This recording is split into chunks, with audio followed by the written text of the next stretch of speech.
ଖ୍ରୀଷ୍ଟରେ ପ୍ରିୟ ଦର୍ଶକ ବନ୍ଧୁ, ପ୍ରଭୁ ଯୀଶୁଖ୍ରୀଷ୍ଟଙ୍କ ବହୁମୂଲ୍ୟ ନାମରେ ଆପଣଙ୍କୁ ନମସ୍କାର ଜଣାଇ ଆଜିର ପଥ ପ୍ରଦର୍ଶିକା କାର୍ଯ୍ୟକ୍ରମକୁ ସ୍ୱାଗତ କରୁଅଛି। ନିୟମିତ ଏହି କାର୍ଯ୍ୟକ୍ରମ ଦେଖୁଥାନ୍ତୁ ଓ ଆମ୍ଭମାନଙ୍କ ସହିତ ଫୋନରେ ଯୋଗାଯୋଗ ଜାରି ରଖିଥାନ୍ତୁ। ପ୍ରଭୁ ନିଶ୍ଚୟ ଆଶୀର୍ବାଦ କରିବେ। ଆମର ଗତ ଅଧ୍ୟୟନରେ ଆମେ ଦେଖିଲୁ ଯେ ମାଥ୍ୟୁ 21 ଅଧ୍ୟାୟରେ ଯୀଶୁ ସମ୍ପୂର୍ଣ୍ଣ ଅଧିକାର ଓ ଉଦ୍ଦେଶ୍ୟ ସହିତ କ୍ରୁଶ ଆଡ଼କୁ ଅଗ୍ରସର ହେବା ସହିତ ନିଜକୁ ପ୍ରତିଜ୍ଞାତ ରାଜା ଭାବରେ ପ୍ରକାଶ କରିଥିଲେ। ଆଜିର ଅଧ୍ୟୟନରେ ଆମେ ମାଥ୍ୟୁ 22 ଅଧ୍ୟାୟ ଅଧ୍ୟୟନ କରିବା, ଯେଉଁଠାରେ ଯୀଶୁ ରାଜାଙ୍କ ପୁତ୍ରଙ୍କ ବିବାହ ଭୋଜିର ଦୃଷ୍ଟାନ୍ତ ଦେଇଛନ୍ତି ଏବଂ ସାଦୁକି ଓ ଫାରୁସୀମାନଙ୍କର ଆହ୍ୱାନପୂର୍ଣ୍ଣ ପ୍ରଶ୍ନଗୁଡ଼ିକର ଉତ୍ତର ଦେଇ ନିଜର ସିଦ୍ଧ ଜ୍ଞାନ ଦ୍ୱାରା ସମସ୍ତଙ୍କୁ ନୀରବ କରିଦେଇଛନ୍ତି। ତେବେ ଆସନ୍ତୁ ଅଧ୍ୟୟନ କରିବାକୁ ଯିବା।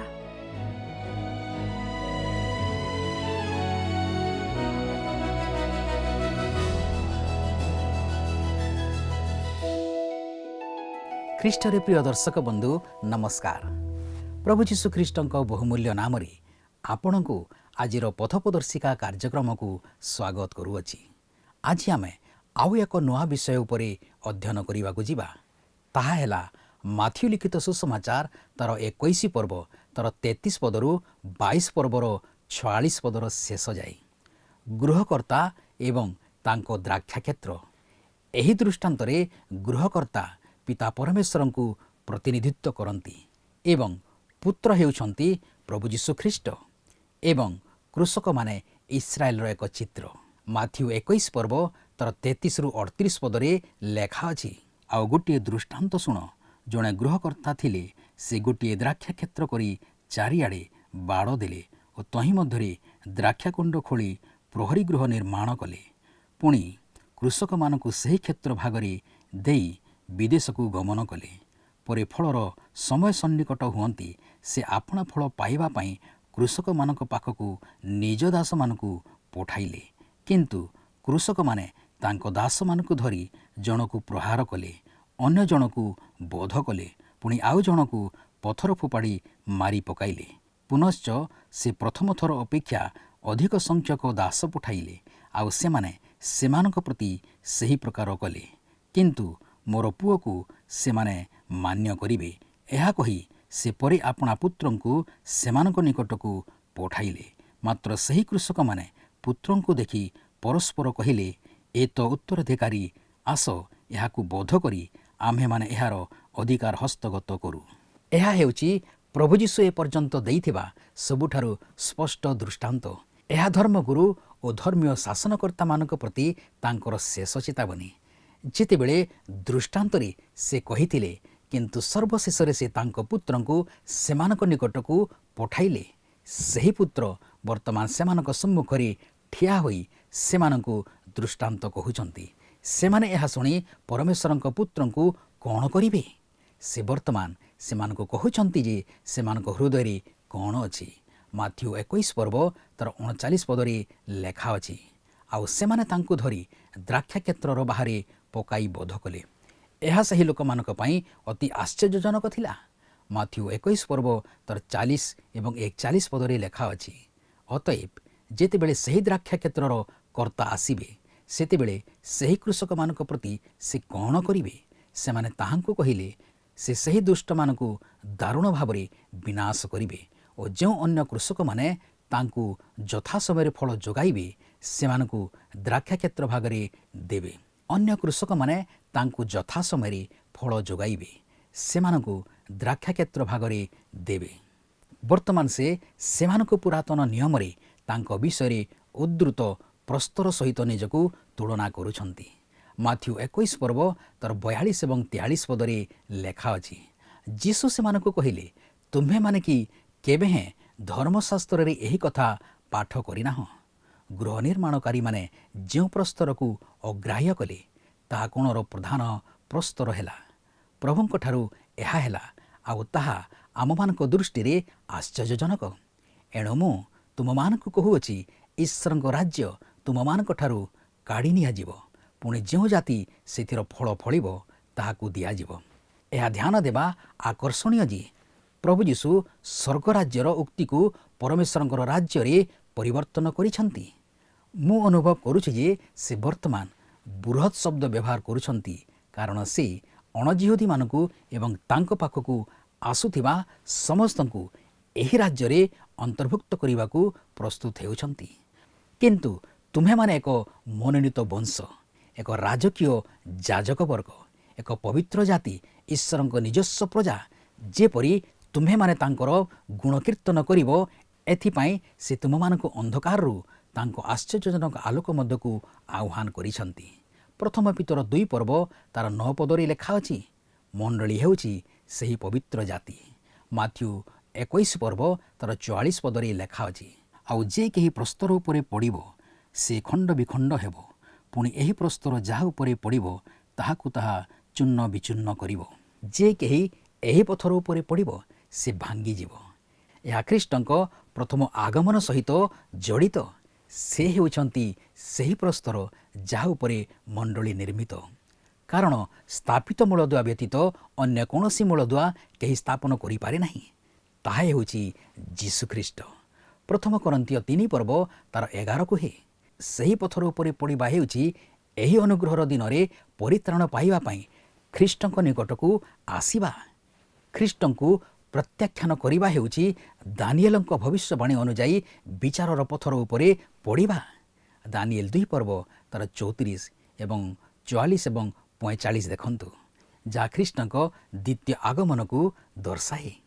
ମାଥ୍ୟୁ 21 ପର୍ବ ତାର 45 ପଦରେ ଲେଖା ଅଛି, ପ୍ରଧାନ ଯାଜକ ଓ ଫାରୁସୀମାନେ ତାହାଙ୍କର ଏହି ସମସ୍ତ ଦୃଷ୍ଟାନ୍ତ ଶୁଣି ସେ ଯେ ସେମାନଙ୍କ ବିଷୟରେ କହୁଅଛନ୍ତି ଏହା ବୁଝିଲେ। ସେମାନେ ଜାଣିଥିଲେ ଯେ ସେ କ'ଣ କହୁଛନ୍ତି। ଦୁର୍ଭାଗ୍ୟବଶତଃ ଆମ ବର୍ତ୍ତମାନ ସମୟରେ ମଧ୍ୟ ଅନେକ ଲୋକ ଏହା ଦେଖନ୍ତି ନାହିଁ ଯେ ସେମାନଙ୍କ ପାଇଁ ମଧ୍ୟ ଏହି ବାକ୍ୟ ପ୍ରଯୁଜ୍ୟ, ବିଶେଷ କରି ମଣ୍ଡଳୀର ଲୋକଙ୍କ ପାଇଁ। ମାଥ୍ୟୁ 21 ପର୍ବ ତାର 46 ପଦରେ ଲେଖା ଅଛି, ଆଉ ସେମାନେ ତାହାଙ୍କୁ ଧରିବାକୁ ଚେଷ୍ଟା କଲେ, କିନ୍ତୁ ଲୋକ ସମୂହକୁ ଭୟ କଲେ, କାରଣ ସେମାନେ ତାହାଙ୍କୁ ଭାବବାଦୀ ବୋଲି ମାନୁଥିଲେ। ଯଦିଓ ଧର୍ମନେତାମାନେ ସ୍ଥିର କରିସାରିଥିଲେ ଯେ ଯୀଶୁଙ୍କୁ ହତ୍ୟା କରିବାକୁ ହେବ, ଯେତେବେଳେ ସେମାନେ ତାଙ୍କୁ ଧରିବାକୁ ଚେଷ୍ଟା କଲେ ସେମାନେ ଲୋକ ସମୂହକୁ ଭୟ କଲେ, କାରଣ ସେମାନେ ଯୀଶୁଙ୍କୁ ଈଶ୍ୱରଙ୍କ ଜଣେ ଭାବବାଦୀ ବୋଲି ମାନୁଥିଲେ। ଏଠାରେ ଆମେ 21 ପର୍ବ ଅଧ୍ୟୟନ ଶେଷ କଲୁ। ବର୍ତ୍ତମାନ ଆମେ 22 ପର୍ବ ଅଧ୍ୟୟନ କରିବାକୁ ଯିବା। ବିଷୟବସ୍ତୁ, ଯୀଶୁ ଏକ ରାଜାଙ୍କ ପୁତ୍ରର ବିବାହ ଭୋଜର ଦୃଷ୍ଟାନ୍ତ ଦିଅନ୍ତି। ଯୀଶୁ ହେରୋଦିଆ, ସାଦୁକୀ ଏବଂ ଫାରୁସୀମାନଙ୍କ ଉତ୍ତର ଦିଅନ୍ତି ଏବଂ ଚୁପ୍ କରନ୍ତି। ବିବାହ ଭୋଜର ଦୃଷ୍ଟାନ୍ତ, ଆପଣ ଏବଂ ମୁଁ ଯେଉଁ ସମୟରେ ବଞ୍ଚିଛୁ, ଯୀଶୁ ଦେଇଥିବା ମହାନ ଦୃଷ୍ଟାନ୍ତ ମଧ୍ୟରୁ ଏହା ଅନ୍ୟତମ। ମାଥ୍ୟୁ 22 ପର୍ବ ତାର 1 ପଦରେ ଲେଖା ଅଛି, ପୁନର୍ବାର ଯୀଶୁ ଦୃଷ୍ଟାନ୍ତ ଦ୍ୱାରା ସେମାନଙ୍କୁ ଉତ୍ତର ଦେଲେ। ପୁନର୍ବାର ଶବ୍ଦଟିକୁ ଧ୍ୟାନ ଦିଅନ୍ତୁ। ଏହି ଛୋଟ ଶବ୍ଦଟି ସୂଚାଇ ଦିଏ ଯେ ଯୀଶୁ ଏବେ ବି ମାଥ୍ୟୁ 21 ପର୍ବ ତାର 23ରେ ଉଲ୍ଲେଖିତ ପ୍ରଧାନ ଯାଜକ ଏବଂ ପ୍ରାଚୀନମାନଙ୍କୁ ସମ୍ବୋଧିତ କରୁଛନ୍ତି। ମାଥ୍ୟୁ 22 ପର୍ବ ତାର 2 ପଦରେ ଲେଖା ଅଛି, ସ୍ୱର୍ଗ ରାଜ୍ୟ ଏପରି ଜଣେ ରାଜାଙ୍କ ସଦୃଶ ଯେ ଆପଣା ପୁତ୍ରଙ୍କ ବିବାହ ଉତ୍ସବ ଆୟୋଜନ କଲେ। ସ୍ପଷ୍ଟ ଭାବରେ ସେହି ରାଜା ହେଉଛନ୍ତି ପିତା ପରମେଶ୍ୱର ଏବଂ ତାଙ୍କ ପୁତ୍ର ହେଉଛନ୍ତି ପ୍ରଭୁ ଯୀଶୁ। ଲକ୍ଷ୍ୟ କରନ୍ତୁ ଯେ ଏଠାରେ ସେ ପୂର୍ବ 2ଟି ଦୃଷ୍ଟାନ୍ତରେ ବ୍ୟବହାର କରିଥିବା ପରମେଶ୍ୱରଙ୍କର ରାଜ୍ୟ ପରିବର୍ତ୍ତେ ସ୍ୱର୍ଗ ରାଜ୍ୟ ଶବ୍ଦକୁ ବ୍ୟବହାର କରୁଛନ୍ତି। ଏହି ଦୃଷ୍ଟାନ୍ତ ମାଥ୍ୟୁ 13 ଅଧ୍ୟାୟର ଦୃଷ୍ଟାନ୍ତ ସହିତ ସମାନ, କିନ୍ତୁ ଏଠାରେ ଏହି ଯୁଗ କିପରି ଏବଂ କାହିଁକି ଆରମ୍ଭ ହେଲା ତାହା ଉପରେ ଗୁରୁତ୍ୱ ଦିଆଯାଇଛି, କିନ୍ତୁ ଯୁଗର ଶେଷ ଉପରେ ନୁହେଁ, ଯାହା ଆମେ ମାଥ୍ୟୁ 13ରେ ଦେଖିଥିଲୁ। ମାଥ୍ୟୁ 22 ପର୍ବ ତାର 3 ପଦରେ ଲେଖା ଅଛି, ଆଉ ସେହି ଉତ୍ସବକୁ ନିମନ୍ତ୍ରିତ ଲୋକମାନଙ୍କୁ ଆହ୍ୱାନ କରିବା ନିମନ୍ତେ ସେ ଆପଣା ଦାସମାନଙ୍କୁ ପ୍ରେରଣ କଲେ, କିନ୍ତୁ ସେମାନେ ଆସିବାକୁ ଇଚ୍ଛା କଲେ ନାହିଁ। ସେ ବିବାହ ଭୋଜିକୁ ନିମନ୍ତ୍ରିତ ଲୋକମାନଙ୍କୁ ଡାକିବା ପାଇଁ ତାଙ୍କ ଦାସମାନଙ୍କୁ ପଠାଇଲେ। କେଉଁମାନଙ୍କୁ ନିମନ୍ତ୍ରଣ କରାଯାଇଥିଲା? ଇସ୍ରାଏଲ ପରିବାରର ହଜିଯାଇଥିବା ମେଷମାନଙ୍କୁ। ଆମ ପ୍ରଭୁ ଯୀଶୁ ତାଙ୍କ ପ୍ରେରିତମାନଙ୍କୁ ସେମାନଙ୍କ ପାଖକୁ ପଠାଇଥିଲେ। ମନେ ପକାନ୍ତୁ, ପୁରାତନ ନିୟମରେ ଭବିଷ୍ୟତ ବକ୍ତାମାନେ ତାଙ୍କର ଦାସ ଥିଲେ। ମାଥ୍ୟୁ 22 ପର୍ବ ତାର 4 ପଦରେ ଲେଖା ଅଛି, ପୁନର୍ବାର ସେ ଅନ୍ୟ ଦାସମାନଙ୍କୁ ପ୍ରେରଣ କରି କହିଲେ, ନିମନ୍ତ୍ରିତ ଲୋକମାନଙ୍କୁ କୁହ, ଦେଖନ୍ତୁ ଆମ୍ଭେ ଆପଣା ଭୋଜ ପ୍ରସ୍ତୁତ କରିଅଛୁ। ଆମ୍ଭର ବୃଷ ଓ ହୃଷ୍ଟପୃଷ୍ଟ ପଶୁଗୁଡ଼ିକ ମରାଯାଇ ଅଛନ୍ତି, ସମସ୍ତ ହିଁ ପ୍ରସ୍ତୁତ, ଆପଣମାନେ ବିବାହ ଉତ୍ସବକୁ ଆସନ୍ତୁ। ପ୍ରତିକ୍ରିୟା କ'ଣ ଥିଲା? ମାଥ୍ୟୁ 22 ପର୍ବ ତାର 5 ଏବଂ 6 ପଦରେ ଲେଖା ଅଛି, କିନ୍ତୁ ସେମାନେ ତାହା ଲଘୁ ଜ୍ଞାନ କରି କେହି ଆପଣା କ୍ଷେତକୁ ଆଉ କେହି ଆପଣା ବାଣିଜ୍ୟ ବ୍ୟବସାୟକୁ ଚାଲିଗଲେ, ଆଉ ଅବଶିଷ୍ଟ ଲୋକେ ତାଙ୍କ ଦାସମାନଙ୍କୁ ଧରି ଅତ୍ୟାଚାର କଲେ ଓ ବଧ କଲେ। ଏହା ଥିଲା ପରମେଶ୍ୱରଙ୍କ ନିମନ୍ତ୍ରଣକୁ ଇସ୍ରାଏଲର ପ୍ରତ୍ୟାଖ୍ୟାନ। ସେମାନେ ପ୍ରଭୁ ଯୀଶୁଙ୍କ ସମେତ ତାଙ୍କ ଭାବବାଦୀମାନଙ୍କୁ ହତ୍ୟା କଲେ। ମାଥ୍ୟୁ 22 ପର୍ବ ତାର 7 ପଦରେ ଲେଖା ଅଛି, କିନ୍ତୁ ରାଜା କ୍ରୋଧାନ୍ୱିତ ହୋଇ ଆପଣା ସୈନ୍ୟମାନଙ୍କୁ ପ୍ରେରଣ କରି ସେହି ହତ୍ୟାକାରୀମାନଙ୍କୁ ବିନାଶ କଲେ ଏବଂ ସେମାନଙ୍କ ନଗର ଭସ୍ମସାତ କଲେ। ଏହା ନିଃସନ୍ଦେହରେ 70 ଖ୍ରୀଷ୍ଟାବ୍ଦରେ ରୋମୀୟ ସେନାପତି ତିତସଙ୍କ ଦ୍ୱାରା ଜେରୁସାଲେମ ଧ୍ୱଂସକୁ ବୁଝାଏ। ମାଥ୍ୟୁ 22 ପର୍ବ ତାର 8 ପଦରେ ଲେଖା ଅଛି, ସେଥିରେ ସେ ଆପଣା ଦାସମାନଙ୍କୁ କହିଲେ, ବିବାହ ଭୋଜ ତ ପ୍ରସ୍ତୁତ, ମାତ୍ର ନିମନ୍ତ୍ରିତ ଲୋକମାନେ ଅଯୋଗ୍ୟ। ଏବେ ଆମେ ନିମନ୍ତ୍ରଣର ପଦ୍ଧତି ଏବଂ ଯୋଗାଯୋଗର କାଇଦାରେ ଏକ ନିଶ୍ଚିତ ପରିବର୍ତ୍ତନ ଦେଖିବା ଏବଂ ଏହା ବର୍ତ୍ତମାନର ଯୁଗକୁ ବୁଝାଏ ଯେଉଁଠାରେ ଆମେ ବର୍ତ୍ତମାନ ବାସ କରୁଛୁ। ମାଥ୍ୟୁ 22 ପର୍ବ ତାର 9 ଏବଂ 10 ପଦରେ ଲେଖା ଅଛି, ଏଣୁ ତୁମ୍ଭେମାନେ ରାଜଦାଣ୍ଡଗୁଡ଼ିକର ଛକେ ଛକେ ଯାଇ ଯେତେ ଲୋକଙ୍କର ଦେଖା ପାଅ ସେମାନଙ୍କୁ ବିବାହ ଉତ୍ସବକୁ ନିମନ୍ତ୍ରଣ କର। ସେଥିରେ ସେହି ଦାସମାନେ ରାଜଦାଣ୍ଡଗୁଡ଼ିକୁ ବାହାରି ଯାଇ ଦୁଷ୍ଟ ଓ ସନ୍ତ ଯେତେ ଲୋକଙ୍କ ଦେଖା ପାଇଲେ ସେ ସମସ୍ତଙ୍କୁ ସଂଗ୍ରହ କରି ଆଣିଲେ, ଆଉ ଅଭ୍ୟାଗତ ଲୋକଙ୍କ ଦ୍ୱାରା ବିବାହ ଗୃହ ପରିପୂର୍ଣ୍ଣ ହେଲା। କିନ୍ତୁ କ'ଣ ହେଉଛି ଧ୍ୟାନ ଦିଅନ୍ତୁ, ମାଥ୍ୟୁ 22 ପର୍ବ ତାର 11 ପଦରେ ଲେଖା ଅଛି, କିନ୍ତୁ ରାଜା ଅଭ୍ୟାଗତମାନଙ୍କୁ ଦେଖିବା ପାଇଁ ଭିତରକୁ ଆସି ସେଠାରେ ବିବାହ ବସ୍ତ୍ର ପରିଧାନ କରିନଥିବା ଜଣେ ଲୋକକୁ ଦେଖି ତାହାକୁ କହିଲେ, ସେହି ବିବାହ ପୋଷାକ କ'ଣ? ରାଜାଙ୍କ ନିମନ୍ତ୍ରଣ ସମସ୍ତଙ୍କ ପାଇଁ ଥିଲା, କିନ୍ତୁ ରାଜାଙ୍କ ନିୟମ ପାଳନ ନ କରି ଆସିବାର ବିପଦ ଅଛି। ସେହି ବିବାହ ପୋଷାକ ହେଉଛି ଖ୍ରୀଷ୍ଟଙ୍କ ଧାର୍ମିକତା, ଯାହା ପରିତ୍ରାଣ ପାଇଁ ସମ୍ପୂର୍ଣ୍ଣ ଅତ୍ୟାବଶ୍ୟକ ଏବଂ ଏହା ସମସ୍ତ ବିଶ୍ୱାସୀମାନଙ୍କୁ ପ୍ରଦତ୍ତ ହୁଏ। ପ୍ରେରିତ ପାଉଲ ଏହି ପ୍ରଦତ୍ତ ଧାର୍ମିକତା ବିଷୟରେ କହିଛନ୍ତି, କିନ୍ତୁ ବର୍ତ୍ତମାନ ବ୍ୟବସ୍ଥା ବିନା ଅର୍ଥାତ୍ ବ୍ୟବସ୍ଥା ବ୍ୟତୀତ ପରମେଶ୍ୱରଙ୍କ ଧାର୍ମିକତା ପ୍ରକାଶିତ ହୋଇଅଛି, ଯାହା ବ୍ୟବସ୍ଥା ଏବଂ ଭାବବାଦୀମାନଙ୍କ ଦ୍ୱାରା ସାକ୍ଷ୍ୟପ୍ରାପ୍ତ। ଏପରିକି ପରମେଶ୍ୱରଙ୍କ ଠାରୁ ଧାର୍ମିକତା ଯୀଶୁଖ୍ରୀଷ୍ଟଙ୍କଠାରେ ବିଶ୍ୱାସକାରୀ ସମସ୍ତଙ୍କ ପ୍ରତି ଏବଂ ସମସ୍ତଙ୍କ ଉପରେ, କାରଣ ଲୋକଙ୍କ ମଧ୍ୟରେ କୌଣସି ପାର୍ଥକ୍ୟ ନାହିଁ। ରୋମୀୟ 3 ପର୍ବ ତାର 21 ଏବଂ 22 ପଦରେ ଲେଖା ଅଛି, ସମସ୍ତଙ୍କୁ ବିବାହ ପୋଷାକ ପିନ୍ଧିବାକୁ ପଡ଼ିବ। ମାଥ୍ୟୁ 22 ପର୍ବ ତାର 12 ପଦରେ ଲେଖା ଅଛି, ହେ ବନ୍ଧୁ, ତୁମେ ବିବାହ ବସ୍ତ୍ର ପରିଧାନ ନ କରି କିପରି ଏ ସ୍ଥାନକୁ ଆସିଲ? ମାତ୍ର ସେ ନିରୁତ୍ତର ହୋଇ ରହିଲା। ଧ୍ୟାନ ଦିଅନ୍ତୁ ଯେ ସେ ହତବାକ୍ ହୋଇଗଲେ। ମୁଁ କିଛି ଲୋକଙ୍କୁ କହୁଥିବାର ଶୁଣିଛି ଯେ ସେମାନଙ୍କୁ ଖ୍ରୀଷ୍ଟଙ୍କୁ ଗ୍ରହଣ କରିବାର ଆବଶ୍ୟକତା ନାହିଁ। ସେମାନେ ପରମେଶ୍ୱରଙ୍କ ସମ୍ମୁଖରେ ନିଜର ସୁଯୋଗ ନେବେ। ସେମାନେ ଈଶ୍ୱରଙ୍କ ନିକଟରେ ନିଜର ପକ୍ଷ ରଖିବେ। କିନ୍ତୁ ପ୍ରଭୁ ଯୀଶୁ କହିଥିଲେ ଯେ ବିବାହ ପୋଷାକ ବିନା ଏହି ବ୍ୟକ୍ତି ଅବାକ୍ ଥିଲେ। ମାଥ୍ୟୁ 22 ପର୍ବ ତାର 13 ଏବଂ 14 ପଦରେ ଲେଖା ଅଛି, ସେଥିରେ ରାଜା ପରିଚାରକମାନଙ୍କୁ କହିଲେ, ଏହାର ହାତ ଗୋଡ଼ ବାନ୍ଧି ଏହାକୁ ବାହାର ଅନ୍ଧାରରେ ପକାଇ ଦିଅ। ସେଠାରେ ରୋଦନ ଓ ଦନ୍ତର କିଡ଼ିମିଡ଼ି ହେବ, କାରଣ ଅନେକ ଆହୁତ କିନ୍ତୁ ଅଳ୍ପ ମନୋନୀତ। ଆପଣ ବିବାହ ପୋଷାକ ଗ୍ରହଣ କରିବେ କି ନାହିଁ ତାହା ଆପଣଙ୍କ ଉପରେ ନିର୍ଭର କରେ, କିନ୍ତୁ ଖ୍ରୀଷ୍ଟ ଆପଣଙ୍କ ପାଇଁ ଏହା ଯୋଗାଇ ଦେଇଛନ୍ତି। ନିମନ୍ତ୍ରଣ ସମସ୍ତଙ୍କୁ ଦିଆଯାଇଛି, କିନ୍ତୁ ଆପଣଙ୍କୁ ରାଜାଙ୍କ ସତ୍ତ୍ୱରେ ଆସିବାକୁ ପଡ଼ିବ। ବର୍ତ୍ତମାନ ଖ୍ରୀଷ୍ଟଙ୍କ ଶତ୍ରୁମାନେ ପ୍ରଭୁ ଯୀଶୁଙ୍କ ଉପରେ ସେମାନଙ୍କର ଶେଷ ଆକ୍ରମଣ କରିବେ। ହେରୋଦିଆମାନେ ପ୍ରଥମେ ଆସିବେ, ସାଦୁକୀମାନେ ତାପରେ ଆସିବେ ଏବଂ ଶେଷରେ ଫାରୁସୀମାନେ ଆସିବେ। ତାପରେ ପ୍ରଭୁ ଯୀଶୁ ଫାରୁସୀମାନଙ୍କୁ ପ୍ରଶ୍ନ କରିବେ ଏବଂ ସେମାନେ ଯଥାଶୀଘ୍ର ତାଙ୍କଠାରୁ ଦୂରେଇ ଯିବାକୁ ଚେଷ୍ଟା କରିବେ। ଏହା ଶେଷ ବିରତିକୁ ଚିହ୍ନିତ କରେ ଏବଂ ଅଧ୍ୟାୟ 23ରେ ଯୀଶୁ ସେମାନଙ୍କୁ ନିନ୍ଦା କରୁଥିବା ଶୁଣିବୁ। ହେରୋଦିଆମାନେ କାଇସରଙ୍କୁ କର ଦେବାର ପ୍ରଶ୍ନ ସହିତ ଆସିବେ। ସାଦୁକୀମାନେ ପୁନରୁତ୍ଥାନ ସମ୍ବନ୍ଧୀୟ ଏକ ପ୍ରଶ୍ନ ସହିତ ଆସିବେ ଏବଂ ଫାରୁସୀମାନେ ବ୍ୟବସ୍ଥାର ମହାନ ଆଜ୍ଞା ସମ୍ବନ୍ଧୀୟ ସେମାନଙ୍କର ପ୍ରଶ୍ନ ସହିତ ଆସିବେ।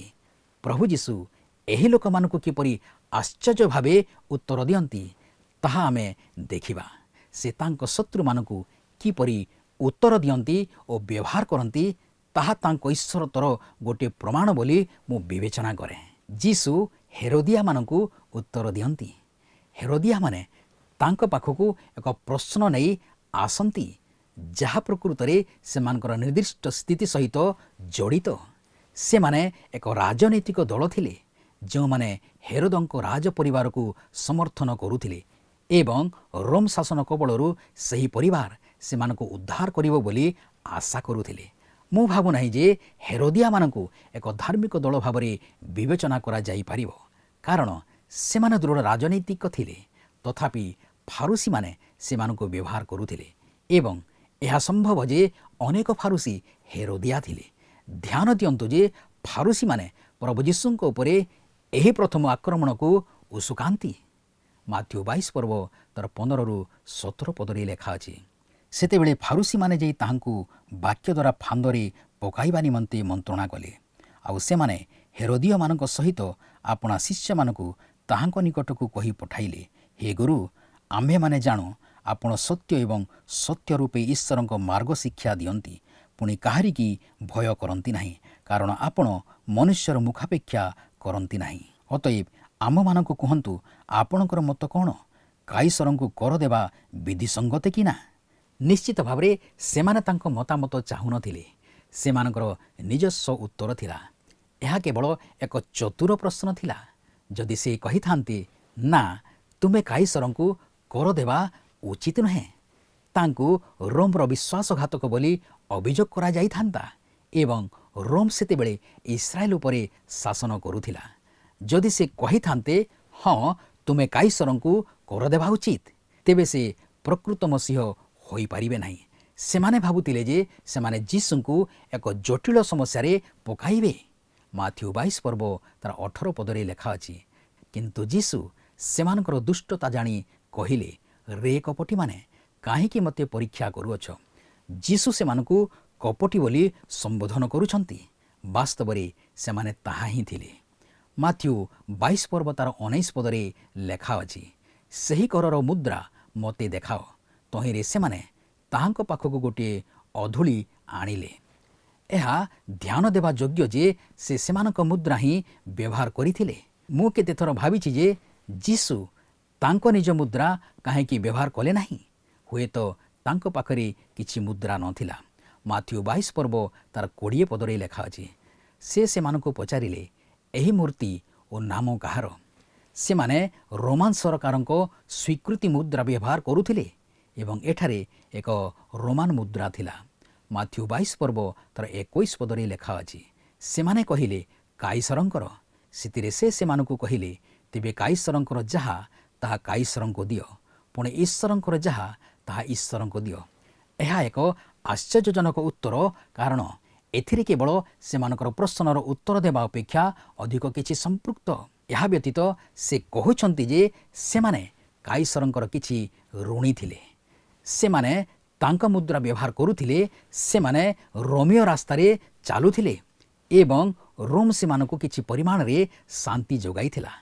ତେଣୁ ସେମାନେ ରୋମ ପାଖରେ କିଛି ପରିମାଣରେ ଋଣୀ ଥିଲେ। ମାଥ୍ୟୁ 22 ପର୍ବ ତାର 22 ପଦରେ ଲେଖା ଅଛି, ସେମାନେ ଏହା ଶୁଣି ଚମତ୍କୃତ ହୋଇ ତାହାଙ୍କୁ ଛାଡ଼ି ଚାଲିଗଲେ। ଏହା ସ୍ପଷ୍ଟ ଭାବରେ ପ୍ରକାଶ କରେ ଯେ ପ୍ରଭୁ ଯୀଶୁ ସେମାନଙ୍କ ଫାନ୍ଦରେ ପଡ଼ିନଥିଲେ। ଯଦିଓ ସେମାନେ କାଇସରଙ୍କଠାରେ କିଛି ଋଣୀ ଥିଲେ, ତଥାପି ଏହା ପରମେଶ୍ୱରଙ୍କ ପ୍ରତି ସେମାନଙ୍କର ଦାୟିତ୍ୱକୁ ହଟାଇ ନଥିଲା। ହେରୋଦିଆମାନେ ଯୀଶୁଙ୍କୁ ଛାଡ଼ି ଚାଲିଗଲେ ଏବଂ ଏବେ ସାଧୁକୀମାନେ ବ୍ୟାଟିଂ କରିବାକୁ ଆସିବାର ସମୟ ଆସିଛି ଏବଂ ସେମାନେ ମଧ୍ୟ ତାଙ୍କୁ ଫାଶରେ ପକାଇବାକୁ ଚେଷ୍ଟା କରିବେ। ଯୀଶୁ ସାଧୁକୀମାନଙ୍କୁ ଉତ୍ତର ଦିଅନ୍ତି। ମାଥ୍ୟୁ 22 ପର୍ବ ତାର 23-28 ପଦରେ ଲେଖା ଅଛି, ପୁନରୁତ୍ଥାନ ନାସ୍ତି କରୁଥିବା ସାଧୁକୀମାନେ ସେହିଦିନ ତାହାଙ୍କ ନିକଟକୁ ଆସି ପଚାରିଲେ, ହେ ଗୁରୁ, ମୋଶା କହିଅଛନ୍ତି ଯେ ଯଦି କେହି ନିଃସନ୍ତାନ ହୋଇ ମରେ, ତେବେ ତାହାର ଭାଇ ତାହାର ଭାର୍ଯ୍ୟାକୁ ବିବାହ କରି ଆପଣା ଭାଇ ନିମନ୍ତେ ବଂଶ ଉତ୍ପନ୍ନ କରିବ। ଦେଖନ୍ତୁ, ଆମମାନଙ୍କ ମଧ୍ୟରେ 7 ଭାଇ ଥିଲେ। ପ୍ରଥମଟି ବିବାହ କରି ମରିଗଲା, ପୁଣି ନିଃସନ୍ତାନ ଥିବାରୁ ଆପଣା ଭାଇ ପାଇଁ ନିଜ ଭାର୍ଯ୍ୟାକୁ ଛାଡ଼ିଗଲା। ଦ୍ୱିତୀୟ, ତୃତୀୟ ଆଦି ସପ୍ତମ ଜଣ ପର୍ଯ୍ୟନ୍ତ ମଧ୍ୟ ସେହି ପ୍ରକାର କଲେ। ସମସ୍ତଙ୍କ ଶେଷରେ ସ୍ତ୍ରୀଟି ମରିଗଲା। ତେବେ ପୁନରୁତ୍ଥାନରେ ସେହି 7 ଜଣଙ୍କ ମଧ୍ୟରୁ ସେ କାହାର ସ୍ତ୍ରୀ ହେବ? ସମସ୍ତେ ତ ତାହାକୁ ବିବାହ କରିଥିଲେ। ସାଦୁକୀମାନେ ପୁନରୁତ୍ଥାନରେ ବିଶ୍ୱାସ କରୁନଥିଲେ। ଯୀଶୁଙ୍କୁ ଫାନ୍ଦରେ ପକାଇବା ପାଇଁ ସେମାନେ ଏକ ହାସ୍ୟାସ୍ପଦ ଉଦାହରଣ ବ୍ୟବହାର କରିଥିଲେ। କଳ୍ପନା କରନ୍ତୁ, ଜଣେ ମହିଳା ଯାହାଙ୍କ ସ୍ୱାମୀ 7 ଭାଇ ଥିଲେ। ସେମାନଙ୍କର ପ୍ରଶ୍ନ ଥିଲା ସେ କାହାର ସ୍ତ୍ରୀ ହେବେ? ବର୍ତ୍ତମାନ ସାଦୁକୀମାନେ 2ଟି ଦିଗରେ ଭୁଲ କରିଥିଲେ ଏବଂ ପ୍ରଭୁ ଯୀଶୁ ଏହା ସେମାନଙ୍କ ଦୃଷ୍ଟିକୁ ଆଣନ୍ତି। ମାଥ୍ୟୁ 22 ପର୍ବ ତାର 29 ପଦରେ ଲେଖା ଅଛି, ଯୀଶୁ ସେମାନଙ୍କୁ ଉତ୍ତର ଦେଲେ, ତୁମେମାନେ ଧର୍ମଶାସ୍ତ୍ର ପୁଣି ଈଶ୍ୱରଙ୍କ ଶକ୍ତି ମଧ୍ୟ ନ ଜାଣି ଭ୍ରାନ୍ତ ହେଉଅଛ। ସାଦୁକୀମାନେ 2ଟି କ୍ଷେତ୍ରରେ ଅଜ୍ଞ ଥିଲେ। ଶାସ୍ତ୍ର ବିଷୟରେ ଅଜ୍ଞ ଏବଂ ପରମେଶ୍ୱରଙ୍କର ଶକ୍ତି ବିଷୟରେ ଅଜ୍ଞ। ଶାସ୍ତ୍ର ବିଷୟରେ ଅଜ୍ଞତା ଏବଂ ପରମେଶ୍ୱରଙ୍କର ଶକ୍ତି ବିଷୟରେ ଅଜ୍ଞତା ସେମାନଙ୍କୁ ଏତେ ହାସ୍ୟାସ୍ପଦ ଉଦାହରଣ ଆଣିବାକୁ ବାଧ୍ୟ କରିଥିଲା। ବ୍ୟାଖ୍ୟା ସରଳ। ମାଥ୍ୟୁ 22 ପର୍ବ ତାର 30 ପଦରେ ଲେଖା ଅଛି, କାରଣ ପୁନରୁତ୍ଥାନରେ ଲୋକେ ବିବାହ କରନ୍ତି ନାହିଁ କିମ୍ବା ବିବାହିତା ହୁଅନ୍ତି ନାହିଁ, କିନ୍ତୁ ସ୍ୱର୍ଗସ୍ଥ ଦୂତମାନଙ୍କ ପରି ରୁହନ୍ତି। ସେ କହୁନାହାନ୍ତି ଯେ ସେମାନେ ଦୂତ। ଆମେ ମଧ୍ୟ ସ୍ୱର୍ଗରେ ଦୂତ ହେବୁ ନାହିଁ, କିନ୍ତୁ ଆମେ ସ୍ୱର୍ଗରେ ବିବାହ କରିବୁ ନାହିଁ ବୋଲି ଦୂତମାନଙ୍କ ପରି ହେବୁ। ମାଥ୍ୟୁ 22 ପର୍ବ ତାର 31 ଏବଂ 32 ପଦରେ ଲେଖା ଅଛି, ମାତ୍ର ମୃତମାନଙ୍କ ପୁନରୁତ୍ଥାନ ବିଷୟରେ ଈଶ୍ୱର ତୁମମାନଙ୍କୁ ଯାହା କହିଅଛନ୍ତି ତାହା କି ତୁମ୍ଭେମାନେ ପାଠ କରିନାହଁ? ଆମ୍ଭେ ଅବ୍ରାହ୍ମଙ୍କ ଈଶ୍ୱର, ଇସାହାକଙ୍କ ଈଶ୍ୱର ଓ ଯାକୋବଙ୍କ ଈଶ୍ୱର। ସେ ମୃତମାନଙ୍କ ଈଶ୍ୱର ନୁହନ୍ତି, ମାତ୍ର ଜୀବିତମାନଙ୍କର। ଏହା ଏକ ବିନାଶକାରୀ ବକ୍ତବ୍ୟ। ଯେଉଁମାନେ ପୂର୍ବରୁ ଚାଲି ଯାଇଛନ୍ତି ସେମାନଙ୍କ ବିଷୟରେ କ'ଣ? ଆଜି ଅବ୍ରାହ୍ମଙ୍କ ବିଷୟରେ କ'ଣ? ହଁ, ଅବ୍ରାହ୍ମ ଆଜି ମଧ୍ୟ ସେହିପରି ଅଛନ୍ତି ଯେପରି ସେ ପୂର୍ବରେ ଥିଲେ। ଅବ୍ରାହ୍ମ, ଇସାହାକ ଏବଂ ଯାକୋବଙ୍କୁ କେବଳ ପୃଥିବୀରୁ ଅନ୍ୟ ଏକ ସ୍ଥାନକୁ ସ୍ଥାନାନ୍ତର କରାଯାଇଛି। ସେମାନେ ମୃତ ନୁହନ୍ତି, ସେମାନେ ଜୀବିତ। ଏବଂ ଏହା ଆପଣଙ୍କ ପ୍ରିୟଜନଙ୍କ ବିଷୟରେ ସତ୍ୟ, ଯେଉଁମାନେ ଖ୍ରୀଷ୍ଟଙ୍କଠାରେ ଅଛନ୍ତି ଏବଂ ସ୍ୱର୍ଗରେ ଆପଣଙ୍କ ପାଇଁ ଅପେକ୍ଷା କରିଛନ୍ତି। ଏହା ଏକ ଗୌରବମୟ ସତ୍ୟ। ମାଥ୍ୟୁ 22 ପର୍ବ ତାର 33 ପଦରେ ଲେଖା ଅଛି, ଲୋକ ସମୂହ ଏହା ଶୁଣି ତାହାଙ୍କ ଶିକ୍ଷାରେ ଆଶ୍ଚର୍ଯ୍ୟାନ୍ୱିତ ହେଲେ। ଯୀଶୁ ଫାରୁସୀମାନଙ୍କୁ ଉତ୍ତର ଦିଅନ୍ତି। ବର୍ତ୍ତମାନ ହେରୋଦିୟ ଏବଂ ସାଦୁକୀଙ୍କୁ ଯୀଶୁ ନୀରବ କରି ଦିଆଯାଇଛି। ଫାରୁସୀମାନେ ଯୀଶୁ ଏବଂ ଏହି 2ଟି ଗୋଷ୍ଠୀ ଉପରେ ନଜର ରଖିଛନ୍ତି। ଫାରୁସୀମାନେ ଏକ ଧର୍ମୀୟ ରାଜନୈତିକ ଦଳ ଥିଲେ। ସେମାନେ ରୋମରୁ ନିଜକୁ ମୁକ୍ତ କରିବା ପାଇଁ ଦାଉଦଙ୍କ ରାଜ୍ୟକୁ ପୁନର୍ବାର କ୍ଷମତାରେ ଆଣିବାକୁ ଚାହୁଁଥିଲେ। ଇସ୍ରାଏଲ ରାଜ୍ୟ ପୁନଃସ୍ଥାପନ କରିବାରେ ସେମାନେ ହେରୋଦିୟମାନଙ୍କ ସହିତ ଯୋଗ ଦେଇପାରିବେ, କିନ୍ତୁ ଏକ ଧାର୍ମିକ ଦଳ ଭାବରେ ସେମାନେ ସାଦୁକୀଙ୍କୁ ବିରୋଧ କରୁଥିଲେ। ଫାରୁସୀମାନେ ଆଜି ମଣ୍ଡଳୀର ରକ୍ଷଣଶୀଳ ପକ୍ଷ ସହିତ ସମାନ ହେବେ ଏବଂ ସାଦୁକୀମାନେ ମଣ୍ଡଳୀର ଉଦାରବାଦୀ ପକ୍ଷ ସହିତ ସମାନ ହେବେ। ଅନ୍ୟ 2ଟି ଗୋଷ୍ଠୀ ପରି ଫାରୁସୀମାନେ ମଧ୍ୟ ପ୍ରଭୁ ଯୀଶୁଙ୍କୁ ଫାଶରେ ପକାଇବାକୁ ବାହାରିଥିଲେ। ତେଣୁ ସେମାନଙ୍କର ପ୍ରତିନିଧି ଜଣେ ଓକିଲ ଏକ ଅତ୍ୟନ୍ତ ଆକର୍ଷଣୀୟ ପ୍ରଶ୍ନ ଉଠାଇଥିଲେ। ମାଥ୍ୟୁ 22 ପର୍ବ ତାର 34 ଏବଂ 35 ପଦରେ ଲେଖା ଅଛି, ସେ ସାଦୁକୀମାନଙ୍କୁ ନିରୁତ୍ତର କରିଅଛନ୍ତି। ଏହା ଶୁଣି ଫାରୁସୀମାନେ ଏକତ୍ର ହେଲେ, ଆଉ ସେମାନଙ୍କ ମଧ୍ୟରୁ ଜଣେ ବ୍ୟବସ୍ଥା ଶାସ୍ତ୍ରଜ୍ଞ ତାହାଙ୍କୁ ପରୀକ୍ଷା କରି ପଚାରିଲେ। ଫାରୁସୀମାନଙ୍କର ଗୋଟିଏ ଅସୁବିଧା ଅଛି। ତାପରେ ସେମାନେ ଏକ ରଣନୀତି ଯୋଜନା କରନ୍ତି ଏବଂ ଏହି ଅତ୍ୟନ୍ତ ଚତୁର ଓକିଲଙ୍କୁ, ଅର୍ଥାତ୍ ଜଣେ ଶାସ୍ତ୍ରୀ ମୋଶାଙ୍କ ବ୍ୟବସ୍ଥାର ଜଣେ ବିଶେଷଜ୍ଞଙ୍କୁ ଏକ ପ୍ରଶ୍ନ ଉପସ୍ଥାପନ କରିବା ପାଇଁ ପଠାନ୍ତି। ମାଥ୍ୟୁ 22 ପର୍ବ ତାର 36 ପଦରେ ଲେଖା ଅଛି, ହେ ଗୁରୁ, ବ୍ୟବସ୍ଥା ମଧ୍ୟରେ କି ପ୍ରକାର ଆଜ୍ଞା ଶ୍ରେଷ୍ଠ? ପ୍ରଭୁ ଯୀଶୁଙ୍କ ଉତ୍ତର ଶୁଣନ୍ତୁ। ମାଥ୍ୟୁ 22 ପର୍ବ ତାର 37 ଏବଂ 38 ପଦରେ ଲେଖା ଅଛି, ସେ ତାଙ୍କୁ କହିଲେ, ତୁମ୍ଭେ ଆପଣାର ସମସ୍ତ ଅନ୍ତଃକରଣ, ସମସ୍ତ ପ୍ରାଣ ଓ ସମସ୍ତ ମନ ଦେଇ ପ୍ରଭୁ ଆପଣା ଈଶ୍ୱରଙ୍କୁ ପ୍ରେମ କର। ଏହା ହିଁ ଶ୍ରେଷ୍ଠ ଓ ପ୍ରଥମ ଆଜ୍ଞା। ଧ୍ୟାନ ଦିଅନ୍ତୁ ଯେ ସେ 10ଟି ଆଜ୍ଞା ମଧ୍ୟରୁ କୌଣସି ଗୋଟିଏକୁ ବାଛି ନଥିଲେ। ସେ ସେମାନଙ୍କୁ ଦ୍ୱିତୀୟ ଆଜ୍ଞା ଦିଅନ୍ତି। ମାଥ୍ୟୁ 22 ପର୍ବ ତାର 39 ପଦରେ ଲେଖା ଅଛି, ଦ୍ୱିତୀୟଟି ଏହାର ସଦୃଶ୍ୟ, ତୁମ୍ଭେ ଆପଣା ପ୍ରତିବାସୀକି ଆତ୍ମତୁଲ୍ୟ ପ୍ରେମ କର। ଯେତେବେଳେ ଏହାକୁ ଆପଣଙ୍କ ଜୀବନରେ ପ୍ରୟୋଗ କରିବେ, ଆପଣ ଜାଣିପାରିବେ ଯେ ଆପଣ ପରମେଶ୍ୱରଙ୍କର ମହିମାରୁ ଉଣା ପଡ଼ିଛନ୍ତି। ପ୍ରଭୁ ଯୀଶୁ ଏହି ବ୍ୟକ୍ତିଙ୍କୁ ଅତି ସରଳ ଓ ସ୍ପଷ୍ଟ ଭାବରେ କୁହନ୍ତି, ତୁମେ ଜାଣିବାକୁ ଚାହୁଁଛ ଯେ କେଉଁ ଆଜ୍ଞା ସବୁଠାରୁ ବଡ଼? ପରମେଶ୍ୱରଙ୍କୁ ପ୍ରେମ କରିବା ହେଉଛି ସବୁଠାରୁ ବଡ଼ ଆଜ୍ଞା ଏବଂ ତୁମ ପଡ଼ୋଶୀଙ୍କୁ ପ୍ରେମ କରିବା ହେଉଛି ପରବର୍ତ୍ତୀ ସବୁଠାରୁ ବଡ଼ ଆଜ୍ଞା। ମାଥ୍ୟୁ 22 ପର୍ବ ତାର 40 ପଦରେ ଲେଖା ଅଛି। ଏହି ଦୁଇ ଆଜ୍ଞା ଉପରେ ସମସ୍ତ ବ୍ୟବସ୍ଥା ଓ ଭାବବାଦୀମାନଙ୍କର ଧର୍ମଶାସ୍ତ୍ର ନିର୍ଭର କରେ। ଏହି ଦୁଇଟି ଆଜ୍ଞା ପ୍ରକୃତରେ ମୋଶାଙ୍କ ସମସ୍ତ ବ୍ୟବସ୍ଥାର ସାରାଂଶ ଥିଲା। ଯୀଶୁଙ୍କ ଉତ୍ତର ଏତେ ସ୍ପଷ୍ଟ ଓ ସଠିକ୍ ଥିଲା ଯେ ଯଦି ଫାରୁସୀମାନେ ସଚୋଟ ହୋଇଥାନ୍ତେ ତେବେ ସେମାନେ କହିଥାନ୍ତେ ଆମେ ଅକ୍ଷମ ହୋଇଛୁ। ମାଥ୍ୟୁ 22 ପର୍ବ ତାର 41-44 ପଦରେ ଲେଖା ଅଛି। ଫାରୁସୀମାନେ ଏକତ୍ର ହୋଇଥିବା ସମୟରେ ଯୀଶୁ ସେମାନଙ୍କୁ ପଚାରିଲେ, ଖ୍ରୀଷ୍ଟଙ୍କ ବିଷୟରେ ତୁମମାନଙ୍କର ମତ କ'ଣ? ସେ କାହାର ସନ୍ତାନ? ସେମାନେ ତାହାଙ୍କୁ କହିଲେ, ଦାଉଦଙ୍କର। ଯୀଶୁ ସେମାନଙ୍କୁ କହିଲେ, ତେବେ ଦାଉଦ କି ପ୍ରକାରେ ଆତ୍ମାଙ୍କ ଆବେଶରେ ତାହାଙ୍କୁ ପ୍ରଭୁ ବୋଲି କହନ୍ତି? ଯଥା ପ୍ରଭୁ ମୋହର ପ୍ରଭୁଙ୍କୁ କହିଲେ, ଆମ୍ଭେ ଯେ ପର୍ଯ୍ୟନ୍ତ ତୁମର ଶତ୍ରୁମାନଙ୍କୁ ତୁମ ପାଦ ତଳେ ରଖିନାହୁଁ ସେ ପର୍ଯ୍ୟନ୍ତ ଆମ୍ଭର ଦକ୍ଷିଣରେ ବସିଥାଅ। ପ୍ରଭୁ ଯୀଶୁ ଗୀତ ସଂହିତା 110 ତାର 1 ପଦ ଉଦ୍ଧୃତ କରିଛନ୍ତି। ଦାଉଦ ତାଙ୍କ ପୁଅକୁ କିପରି ପ୍ରଭୁ ବୋଲି ସମ୍ବୋଧନ କରିପାରିବେ? ଫାରୁସୀମାନେ ଏମିତି କହିବାକୁ ପଡ଼ିବ ଯେ ଦାଉଦ ତାଙ୍କ ପୁଅକୁ ମୋ ପ୍ରଭୁ ବୋଲି ସମ୍ବୋଧନ କରିବାକୁ ହେଲେ ତାଙ୍କ ପୁତ୍ରକୁ ଅଲୌକିକ ଭାବରେ ଜନ୍ମ ନେବାକୁ ପଡ଼ିବ।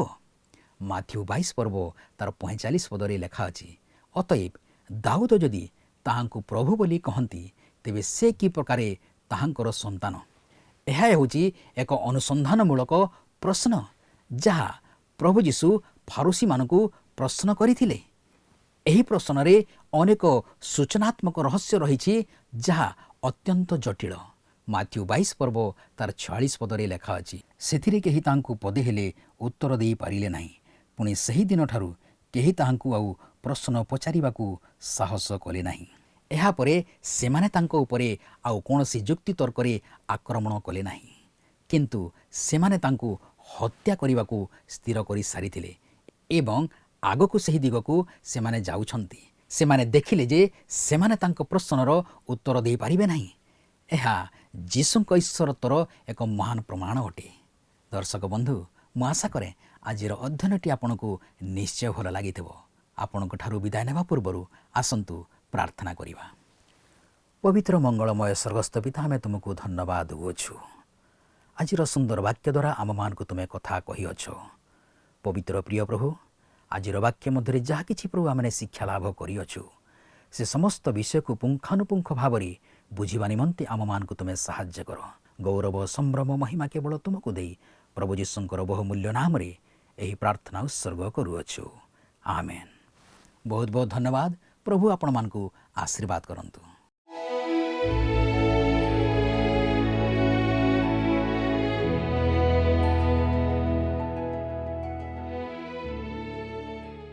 ମୁଁ ଆଶା କରେ ଆଜିର ଅଧ୍ୟୟନଟି ଆପଣଙ୍କୁ ନିଶ୍ଚୟ ଭଲ ଲାଗିଥିବ। ଏହି ଅଧ୍ୟୟନରୁ ଆମେ ଶିଖିଲୁ ଯେ ଯୀଶୁ ସାହସର ସହିତ ନିଜକୁ ଈଶ୍ୱରଙ୍କର ପୁତ୍ର ଏବଂ ପ୍ରକୃତ ରାଜା ଭାବରେ ପ୍ରକାଶ କରିଥିଲେ।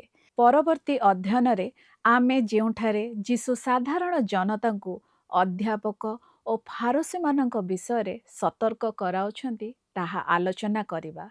ପ୍ରିୟ ଦର୍ଶକ ବନ୍ଧୁ, ଏହି କାର୍ଯ୍ୟକ୍ରମରେ ଆପଣଙ୍କ ମନରେ ଯଦି କିଛି ପ୍ରଶ୍ନ ଥାଏ ତେବେ ଆମ ସହିତ ଯୋଗାଯୋଗ କରନ୍ତୁ। ଆମେ ଆପଣଙ୍କ ଫୋନ୍ କଲ୍ର ଅପେକ୍ଷାରେ ଅଛୁ। ଈଶ୍ୱର ଆପଣଙ୍କୁ ଆଶୀର୍ବାଦ କରନ୍ତୁ। ରହିଲୁ, ନମସ୍କାର। ଗତ ପ୍ରଶ୍ନର ଉତ୍ତରଟି ହେଉଛି ଡି ବେଥନିଆରେ। ଆଜିର ପ୍ରଶ୍ନଟି ହେଉଛି, ଏହି ପ୍ରଶ୍ନ କିଏ ପଚାରିଥିଲେ? ଗୁରୁ, ବ୍ୟବସ୍ଥାରେ ସବୁଠାରୁ ପ୍ରଧାନ ଆଜ୍ଞା କ'ଣ? ଏ ଜଣେ ଶାସ୍ତ୍ରୀ, ବି ଜଣେ ହିରୋଦିୟ, ସି ଜଣେ ବ୍ୟବସ୍ଥା ଶାସ୍ତ୍ରଜ୍ଞ, ଡି ଉପରୋକ୍ତ ମଧ୍ୟରୁ କୌଣସିଟି ନୁହେଁ। ଏହି ପ୍ରଶ୍ନର ଉତ୍ତର ଆସନ୍ତାକାଲି ସନ୍ଧ୍ୟା 6ଟା ମଧ୍ୟରେ ଅପସନ୍ ମଧ୍ୟରୁ ସଠିକ ଉତ୍ତର ବାଛି ଆପଣଙ୍କ ନାମ ଓ ସମ୍ପୂର୍ଣ୍ଣ ଠିକଣା ସହିତ 97772214 154 नंबर रे SMS किंबा WhatsApp द्वारा आमको जणाइबाको अनुरोध। जदि आपनको आम कार्यक्रम भल लगुची तेबे 0444908126 रे मिस्ड कॉल दे विजय होई परिबे। गत सप्ताहर विजय दर्शक बंधु हेले भद्रकରୁ ସୌଦାମିନୀ ସେନାପତି।